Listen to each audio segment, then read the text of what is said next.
Halo teman-teman, bagaimana kabarnya hari ini? Berjumpa lagi dengan saya Latifianto. Selamat datang di channel ini, sebuah channel yang akan selalu membahas tentang dunia sepak bola, terutama perkembangan sepak bola nasional dan utamanya timnas kita, timnas Garuda. Jadi secara sederhana, segala hal yang berkaitan dengan dunia sepak bola, terutama perkembangan sepak bola nasional, utamanya adalah tim nasional Indonesia, mulai dari pemain, kemudian kegagalan, kemenangan, kekalahan, hingga kemudian hal-hal misalnya seperti sejarah, rekor, dan sejenisnya akan selalu saya bahas di channel ini. Jadi pastikan kalian selalu bertandang, selalu mampir ke channel ini untuk kemudian memperoleh informasi, updatean, kajian-kajian terbaru, diskusi terbaru di channel ini mengenai timnas Indonesia. Jadi bagi kalian yang berkenan, monggo di-subscribe terlebih dahulu. Oh ya teman-teman sekalian, sebelum saya masuk pada topik pembahasan yang akan saya sampaikan di video kali ini, izinkan saya menyampaikan rasa terima kasih saya buat kalian yang sudah subscribe channel ini dan memberikan komentar-komentar positifnya mengenai video-video yang sudah saya unggah. Sekali lagi saya ucapkan terima kasih. Dan itu akan membantu ya mensupport channel ini terus berkembang, dimana kalau channel ini terus berkembang saya akan tetap secara konsisten untuk menyajikan kajian-kajian berkualitas mengenai perkembangan sepak bola nasional kita, terutama tim nasional kita yang kita sayangi dan kita banggakan. Teman-teman sekalian, sampai hari ini mungkin pembicaraan tentang timnas itu masih cukup hangat ya. Jadi karena menyusul keberhasilan mereka, keberhasilan timnas yang lolos ke putaran yang ketiga kualifikasi Piala Dunia 2026 zona Asia. Sebelumnya saya sudah memberikan atau membahas tentang hitung-hitungan kasar peluang timnas Indonesia di putaran yang ketiga, yang bisa saja finish di peringkat ketiga atau keempat. Nah, untuk lolos langsung ke Piala Dunia mungkin agak sulit ya jika melihat para penantang di putaran ketiga yang menurut saya semakin sulit, artinya berisi tim-tim yang sangat kuat. Nah, tim-tim di putaran ketiga tentu bukan tim-tim seperti Vietnam atau Filipina yang dengan mudah kita kalahkan, yang dengan mudah kita pulangkan gitu. Tim-tim di putaran ketiga itu adalah tim-tim dengan peringkat tinggi, dengan kualitas yang tinggi pula, dengan kualitas yang sangat bagus juga gitu. Nah, di atas kertas boleh jadi bisa dibilang bahwa bagi timnas Indonesia untuk lolos secara otomatis dengan finish di peringkat kedua itu mungkin agak sulit, apalagi di peringkat pertama gitu, sangat sulit. Tapi timnas Indonesia itu bisa mencoba untuk finish di peringkat ketiga atau di peringkat keempat, sehingga peluang untuk terus melaju di kualifikasi Piala Dunia itu ada, itu terbuka. Karena misalnya kalau finish di peringkat ketiga atau keempat, kita masih bisa memiliki peluang untuk kemudian melaju ke putaran keempat. Jadi ini bisa dilakukan gitu ya, tanpa harus ya memang posisi kedua tetap kita targetkan gitu. Tapi ya kalau kita mau realistis, mungkin timnas Indonesia bisa membidik peringkat ketiga atau keempat untuk kemudian bisa lolos ke putaran keempat. Nah, nanti baru di putaran keempat bisa membidik tuh laga pertandingan untuk memperebutkan playoff ke Piala Dunia. Jadi teman-teman, untuk misalnya kita menempati peringkat ketiga atau keempat, itu memiliki kesempatan untuk itu jika misalnya kita melihat materi-materi pemain yang sekarang menghuni atau ada di timnas Indonesia, yang sebagian besar didatangkan dari Eropa, yang kita sebut dengan istilah pemain keturunan atau para pemain diaspora. Suka tidak suka, kehadiran para pemain diaspora ini itu sudah mampu mendongkrak gaya permainan timnas Indonesia dan membuat permainan Indonesia itu lebih memberikan warna, jadi dan lebih enak untuk ditonton. Dan yang paling penting, timnas sekarang itu lebih menawarkan kemenangan daripada kekalahan. Dan terbukti juga banyak tim-tim di Asia yang mulai mewaspadai gerakan Indonesia yang sudah mampu melangkah ke putaran ketiga di kualifikasi Piala Dunia. Ada banyak pengakuan soal ini tentang kualitas Indonesia, di mana mungkin ya selain faktor pemain keturunan juga ada faktor yang lain, yaitu faktor STY yang dengan sangat ajaib mampu meramu tim ini menjadi tim kuat di Asia. Mungkin ke depan Indonesia juga akan menjadi poros kekuatan baru sepak bola Asia. Ini sangat mungkin kalau kita melihat kemampuan tim ini gitu. Tapi masalahnya teman-teman, kalau kita kembali ke putaran ketiga, kalau kita berbicara tentang tim-tim yang pernah lolos ke putaran ketiga kualifikasi Piala Dunia dari Asia Tenggara, Indonesia bukan satu-satunya. Memang untuk kualifikasi Piala Dunia tahun ini, Indonesia lah yang kemudian lolos. Tapi sekali lagi, kalau kita berbicara tim-tim di Asia Tenggara, Indonesia bukan satu-satunya gitu. Bukan satu-satunya tim atau negara yang lolos ke putaran ketiga. Maka ya bisa dibilang, misalnya di tahun 2018 dari tim Asia Tenggara itu ada Thailand. Kemudian ada juga Vietnam di tahun 2022. Jadi mereka ini mampu lolos ke putaran ketiga. Nah, bisa dibilang tahun 2022 adalah masa keemasan Vietnam yang mampu lolos ke putaran ketiga. Tahun 2018 juga bisa dibilang sebagai masa keemasan tim Thailand. Mereka juga mampu menembus putaran ketiga. Nah, sekarang ya boleh juga bisa dibilang ini adalah masa atau generasi emasnya Timnas Garuda sampai kemudian lolos ke putaran ketiga juga, sama seperti yang dilakukan oleh Thailand dan Vietnam di tahun-tahun sebelumnya. Catatannya adalah di piala lokal, yaitu Piala AFF, kedua negara tersebut baik Thailand maupun Vietnam secara bergantian sering menjuarai Piala AFF gitu ya, sering kali menjadi champion. Tapi apa yang terjadi kemudian teman-teman sekalian, keduanya itu baik Thailand maupun Vietnam kemudian tidak mampu berbuat banyak di putaran ketiga. Mereka remuk gitu ya. Mereka hanya menjadi bulan-bulanan tim-tim Asia lainnya. Thailand misalnya kalau kita berbicara tim ini adalah level Raja Asia Tenggara. Tetapi masih belum bisa juga berbuat banyak di Asia untuk menyamai tim-tim yang lain di putaran yang ketiga pada Piala Dunia tahun 2018 yang berlangsung di Rusia. Karena di klasemen akhir Grup B, Thailand ini menjadi juru kunci dengan perolehan 2 poin saja, alias ya hanya meraup 2 imbang dari 10 pertandingan yang dilakoni. Saat itu Thailand itu bergabung di grup B.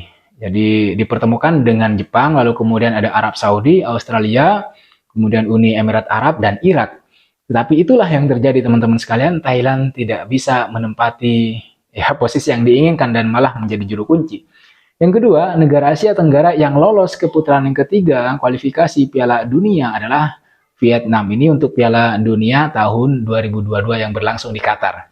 Vietnam saat itu sedang berada di masa puncak era Park Hang-seo. Nguyen Quang Hai, DKK dan kawan-kawan itu tergabung di grup B juga bersama Arab Saudi, kemudian ada Jepang, ada Australia, Oman, dan China. Kalau dari poin, Vietnam memang bisa mencatatkan poin yang lebih baik daripada Thailand.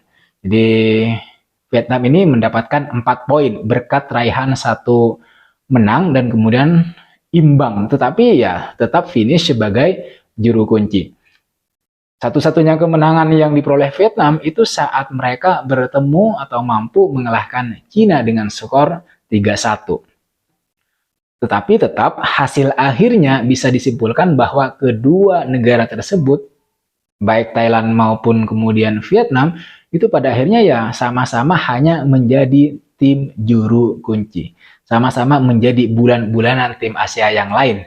Jadi inilah ketatnya persaingan putaran ketiga. Kemudian yang jadi pertanyaan adalah, apakah Indonesia juga akan memiliki nasib yang sama seperti yang dialami oleh Thailand dan Vietnam? Kemungkinan seperti itu jelas ada, tapi juga mungkin tidak. Karena jumlah peserta Piala Dunia yang sudah berubah dari yang awalnya, yang asalnya hanya 32, lalu kemudian berubah menjadi 48 tim. Nah, oleh sebab itu, di kualifikasi Piala Dunia 2026, pihak AFC itu sebenarnya telah menambah kuota putaran yang ketiga, yaitu menjadi 18 tim dari yang sebelumnya hanya 12 tim. Dengan jumlah tim yang lebih banyak ini, maka kekuatan terbesar Asia itu akan tersebar di 3 grup dan tidak menumpuk di grup tertentu saja. Misalnya yang terjadi di 2018 atau 2022. Itu juga bisa menjadi peluang tuh bagi tim-tim Asia Tenggara. Tapi sayangnya memang hari ini penambahan kuota itu hanya bisa dimanfaatkan oleh Indonesia. Karena tim-tim AFF lainnya kan, atau tim-tim dari Asia Tenggara lainnya itu kan ya boncos gitu, alias tidak memperoleh hasil apa-apa pada kualifikasi putaran kedua kali ini gitu. Artinya memang bahwa Indonesia besutan Sintayong ini memang berpeluang lebih besar untuk kemudian memperbaiki performa tim Asia Tenggara di level dunia. Dan sebagai informasi bahwa Indonesia itu kemungkinan akan berada di pot 6.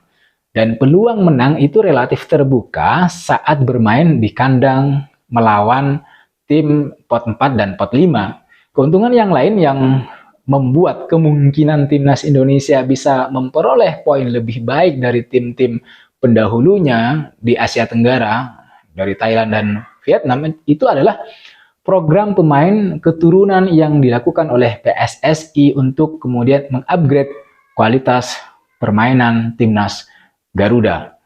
Dan hasilnya sudah bisa kita lihat secara jelas gitu ya sejauh ini. Timnas mampu melaju ke babak 3 dan bahkan bukan hanya itu gitu. Timnas Indonesia ini mampu atau berpotensi memberikan kejutan-kejutan di putaran ketiga yang akan berlangsung pada September nanti. Dan itulah yang sekarang harus dikhawatirkan oleh tim-tim Asia, terutama tim-tim seperti Jepang dan Korea Selatan. Di mana menurut pengakuan STY itu mengenal, jauh lebih mengenal gaya permainan sepak bola mereka gitu, terutama Korea Selatan. Dan itu bisa menjadi salah satu keuntungan yang bisa dimaksimalkan di putaran yang ketiga nanti. Oke, jadi memang tidak akan ada pertandingan yang mudah nanti di putaran ketiga, itu jelas. Tapi bukan berarti peluang untuk mengumpulkan poin sebanyak mungkin itu tidak bisa dilakukan oleh timnas Indonesia. Tetap ada kemungkinannya, tetap ada peluang. Ya, bisa dibilang ada peluang, ada ancaman, kemudian ya ada kekuatan.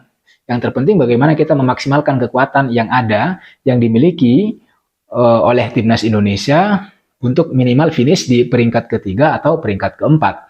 Kalau Indonesia mampu misalnya gitu ya, finish di salah satu peringkat tersebut, entah peringkat 3 atau peringkat 4, maka Indonesia masih punya harapan karena masih akan tampil di putaran keempat.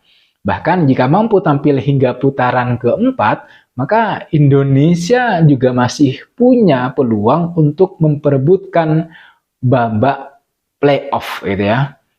Babak playoff Piala Dunia gitu. Nah, ini sangat memungkinkan. Semua itu bukan hal yang tidak mungkin untuk diperoleh karena kita punya kekuatan program naturalisasi pemain keturunan yang dilakukan oleh PSSI. Saya kira itu kelebihan yang kita miliki ketimbang Thailand dan Vietnam waktu itu. Dan ini sekarang kita sedang berharap-harap cemas karena kita sedang menunggu drawing undian di pot manakah nanti kita akan berada. Jadi nanti kita akan berada di grup 1, 2, atau 3 gitu. Sementara memang kita berada di pot 6 yang berpotensi nanti akan berhadap-hadapan dengan tim-tim dari pot 4 dan pot 5. Dan tentu kita tidak bisa memilih kita harus berhadapan dengan tim-tim seperti apa, karena walau bagaimanapun kita harus siap dengan semua keadaan yang mungkin akan terjadi nanti di putaran ketiga. Yang wajib kita lakukan adalah ya mengupgrade skill pemain kita gitu, baik melalui program naturalisasi lagi dengan mendatangkan lebih banyak pemain yang berkualitas maupun ya mengupgrade skill